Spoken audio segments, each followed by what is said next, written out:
අල්ලන්න පමාව. අල්ලන්නේ නැහැ ඉතින්. කතා කරන්නේ හැදුවේ. හරි මොනවද කතා කරන්න තියෙන්නේ? මල සමය බෝල සබන්. ඔය ඔය කියන වගේ කොල්ල බොරු කරන්නේ නැහැ. බොරු කරන්නේ නැත්තේ කොහොද? තමස් තමයි බොරු උපත. එදා කඩේ යනවා කියලා ජාලුත් එක්ක බොන්න ගිහින්. ගිය මාසේ ජොබ් එකේ වැඩක් කියලා වල ට්‍රිප් එකක් ගිහින්. තමස් කියන සේරම බොරු. දන්නේ නැද්ද ඉතින් ඔය ඉඳලා හිටලා බොරුවක් දෙක කියන්න වෙනවා. ඉඳලා හිටලා තමස් දිනපතා යාළුත් එක්ක කන්න යනවා කියලා කෑම කාලා දුමකොත් දාලා ඇවිල්ලා. ඒව තමස් දිනපතා කරපු බොරු. සුන්දරී මේ අහන්න. ඒක බොරුවක් නෙමේ. සත්‍යයෙන් අඩක් පමණක් පැවසීමක්. තමස් දිනපතා බොරු කීයක් කියන්නේ නැද්ද? පිරිමි සංඝාත්‍යයෙන් බොරු කාරයෝ. මේ ගෑණි පිරිමි බොරු කියන්න ආස මිනිස්සු නෙමේ. නමුත් මේ ස්ත්‍රී සංගතියත් එක්ක පිරිමින්ට සත්‍යවාදීව ජීවත් වෙන්න බෑ. අපි මොන දේ ගැන ඇත්ත ඇතිසැටියෙන් ප්‍රකාශ කරත් උන් මුල්ලක් කල්ලා රණ්ඩු කරනවා. උන්ගේ මේ ක්‍රියාකලාපය නිසා සතුරුදායක ආදර දිව්‍ය කුල්සා පිරිමින්ට බොරු කියන්න වෙලා තියෙනවා. අනේ මේ ඇත්ත කිව්වනම් අපි රණ්ඩු කරනවයි. බොරු කාරයෝ.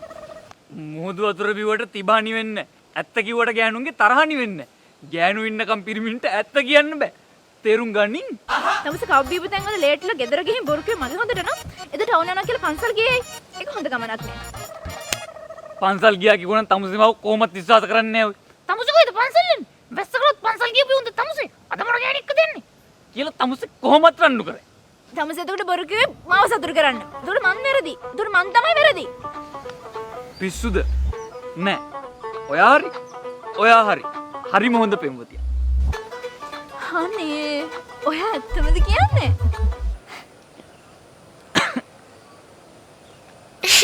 පොඩි කාලේ ඉඳ මානමාල විසේ කොල්ලෝ ඉතින් එම තම වෙනසක් නැතේ බාරකාරියෙව්ව ඉඳ පාසලේ හතේ ඉන්න එක නටවන්න තියාගෙන කරේ